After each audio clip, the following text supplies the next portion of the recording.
So welcome to the LSV for this instant reaction as Hull KR win here by 20 points to 16. And as you can see, we've got the famous Little Ol with us. Little Ol, what did you make of that, mate?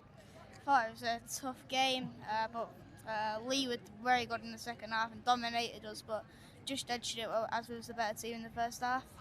Game of two halves. Definitely. Bailey Hodgson had you on that left edge at the end, didn't he? Yeah, he was just getting past Peter Rico every day of the week.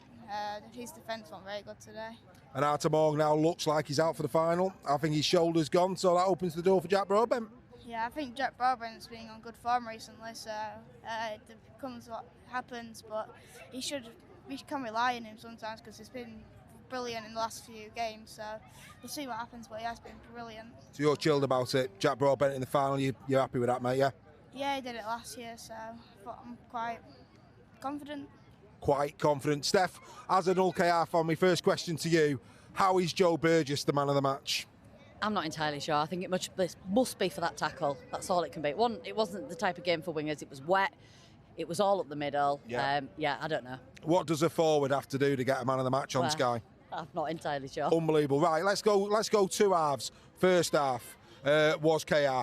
Talk us through it. Pretty decent performance in that first half. Yeah, it was. It was fairly clinical. Exactly what we kind of expected. Obviously, there was the knock-on by Sue right off the bat, and straight away we thought, oh, no. But, they rallied, got back, went ahead, and then Mikey Lewis obviously got 10 in the bin right on half-time, and I think that changed the whole momentum of the second half. And then with the injury to Artemog, I think that just finished us off a little bit. Yeah, I mean, we were talking there a minute ago over the Mikey Lewis one. Mikey Lewis lying on, waiting for the Utah professional foul. That's what it is. From your perspective as a KR fan, any argument with that? Not massively. I think it was a little bit uneven at times with the refereeing. I don't like to obviously go into too much with that, but I do think that we didn't get the rub of the green an awful lot in that game. But I'll have a look when I watch it back. It's very different when you watch it on the telly. It's a good job that Steph's filming. I think we're going in on that one. So from your perspective, first half, mate, was KR. KR look. Saying that, you were in the grind. There's no doubt you were in the grind. Perhaps was the scoreboard the right reflection for you at half time? Not fully. I think Leigh were in it. I mean, we went 6-2 up, and as soon as we take Joffa and Edwin Apapi off, we bring on and Hughes on, and our first thing on did was give away a penalty. Yeah, he did, and that's what's typical of him, innit? Penalty machine, and we dipped, and fair play to KR. They scored them 3 tries, and 20 points to 6. It looked a bigger score than you would have thought, but fair play. They took the chances well, and I've nothing against them for that, because I thought they played well. They played some good rugby in that, and created some good chances. Yeah, I mean, going back to Steph, I mean, we'll talk about Leigh's second half performance in a minute, but actually, I was saying to Steph, credit to KR, because for me, I can't believe for one moment that KR set up for Leigh this week thinking we're going to go down the right with Tessinu. Tessinu gets pulled off in the warm-up, and that's where the joy come. So I think in the sheds just before kick-off, whatever the game plan was almost like, no, we're going to go right, because on the right, you've got AJ Townsend Senior all of a sudden on that side. That's right, well, yeah, it was on that side, wasn't it? And that's the way they went, where normally, traditionally, they go to the left. Yeah, correct. I think that's absolutely right. And, they can plan all they like, can't they? But there's things that catch us out all the time, changes at last minute in the warm-up, like you say. And I think that, it's the sign of a good team, isn't it? Being able to adjust and change the plays and adapt to the conditions and whatever happens on the pitch. And I think that highlights for me your biggest concern for next year. A lot of rugby to play this year, but Willie Peters, take a bow, because if that was the strategy, because I just can't believe you set up thinking we're going to run at Tessinu all day. I can't believe that is the strategy. So to be able to, moments before kick-off, go, right, boys, we're going to shift, and then have a team that can execute it as well. Very impressive. Yeah, absolutely. I think he's got a really kind of intelligent rugby brain, and we saw him came over to Minchella at the end, and he only spoke to Minchella at the end. And I mean, we obviously couldn't hear what he was saying, but I think it was something along the lines of, well done for basically keeping them under control and getting the points on the board at the end, because I don't know what else he was saying. He didn't look very happy.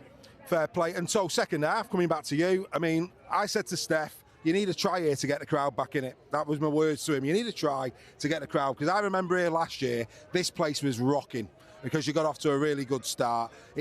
KR took all the juice out for me in that first half. And then once that first try come in, belief crept in, and it was a different game, wasn't it? Absolutely, yeah. You could see everything just went up a level, and the players started believing in it.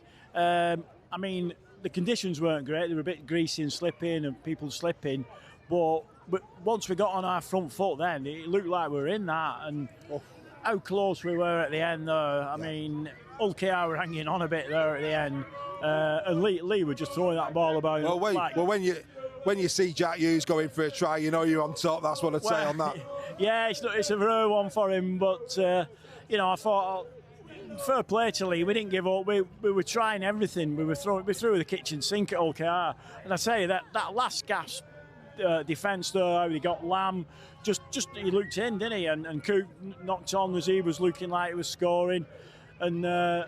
Yeah, it was like bread, butter through bread or whatever, the other way, dyslexia coming in there. Yeah. But, what a game, though. Incredible, mate. The best game in the world, isn't it? When it's like that. Great advert for the game of rugby league. And, I think, David Armstrong was back today, but when Bailey Hodgson come on, he was, for me, far more dangerous. I mean, and that's a headache for Lamb because, with the amount of money that Armstrong's getting paid, we know he's been out, we know he's a player, but when Bailey Hodgson does that, it's a headache, isn't it? It is, and we saw that last season with Bailey. He came in for Armstrong, didn't put a foot wrong really, a few knock-ons even there, but overall playing, Leigh Lucas a different side, a different beast with him in, and like you say, I don't know where they're going to play Armstrong really, it's going to be a difficult one, that, who plays full-back. Mate, incredible. Right, back to Steph. Great win, massive win for you. Wigan next week. We'd expect probably a few changes with the cup final a couple of weeks later down the line. One thing's for certain, there's going to be a lot of bruised bodies in there for KR because I thought some of the defence from Leigh when they were on top was brutal. Really, really brutal. Do you expect changes next week for Wigan? Yeah, I do. I mean, obviously, we've lost Morg, so it's without a doubt, we're going to be Broadbent at full-back. Carl Lawton looked pretty bashed up as well. Saw him at the end. His nose looked like it was splattered all over his face. So, I mean, he came back on, didn't he? And he did a really good job. He's hard as nails.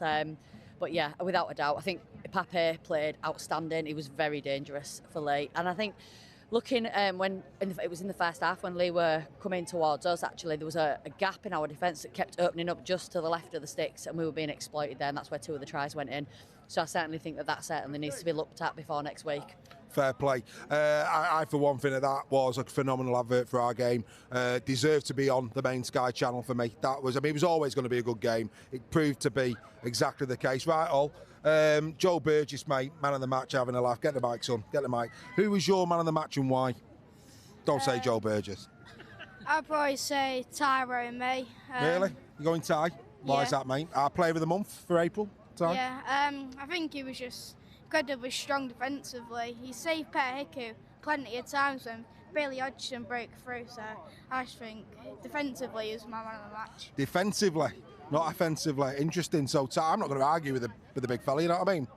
Well, I'm not going to do that. Absolutely not. But enjoyed your trip to Leigh? Yeah. Now here we go. Let's be nice now to the Beda Roarers. Okay.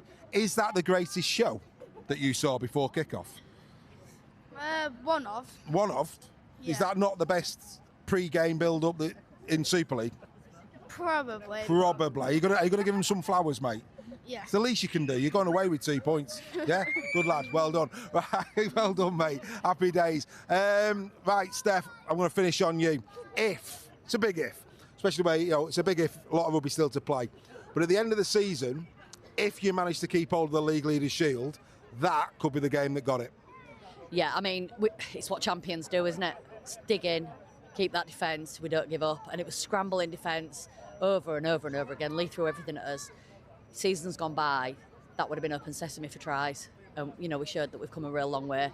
And you're right, it's performances like that is where we can dig deep and hopefully, maybe, retain these trophies. Well, you still got your hand on them at the minute. And so, last word from a Leigh's perspective, Leigh Leopards, when you see a performance like that, fancy yourselves for top 6? Yeah, I think we're going to be thereabouts. So we're seventh. We're seventh now, yeah. And I think if we play like that, we're getting our bodies back. They'll get fitter and stronger.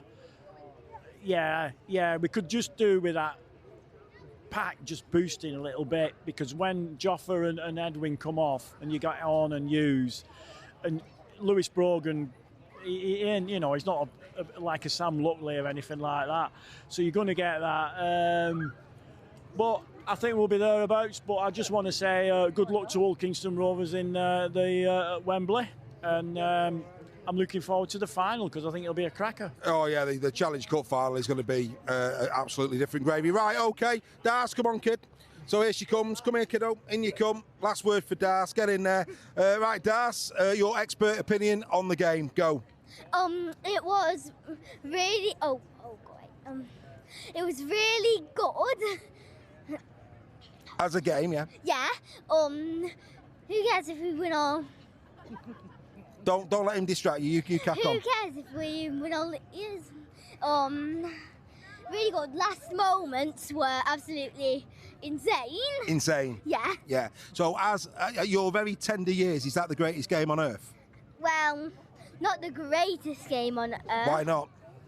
Because Leigh lost. Well, no. It's because we had like tons of chances to get those tries and everything, and we kind of missed them. Who was the best player for Leigh today? It had to be Joff. Joff. Yeah. Joffa. Yeah, Joffa, he's yeah. an absolute beast. Is he a beast? How many Joffers for one Darcy would you say? How many Joffers? How big is he compared to you? How many Joffers for one Darcy would you say? Or how many Darcys for one Joffa? I have no idea. At least 5, maybe. Yeah. How big? He's a big lad, isn't he? He's the only. He's one of those men that when you're a bit older, Yeah. if you brought him home to your dad would have nothing to say. Oh. Nothing at all. Oh wow. Okay. Not at all. He probably took him in, but that's another story. Ladies and gentlemen, that's Darcy. Ollie, of course. You'll get Ollie on weekly this week, as always. We've got Super League Raw Ladies Tackle Talk. That's going to be for you with Steph and the gang this Tuesday morning. That's at 6 a.m. And, of course, the Final Looter podcast will be available on Monday morning at 6 a.m. We're back for weekly at 8 p.m. on Tuesday. From all of us here at the Leigh Leopards at the LSV, what a game of rugby league. Greatest game on earth. Unlucky Leigh. Congratulations to KR. We move on to, what's the last game? It's Bradford Hull FC, isn't it, tomorrow? Come on, the Bulls. See you later. Bye for now. Okay. Well done. So welcome to the LSV for this instant reaction as Hull KR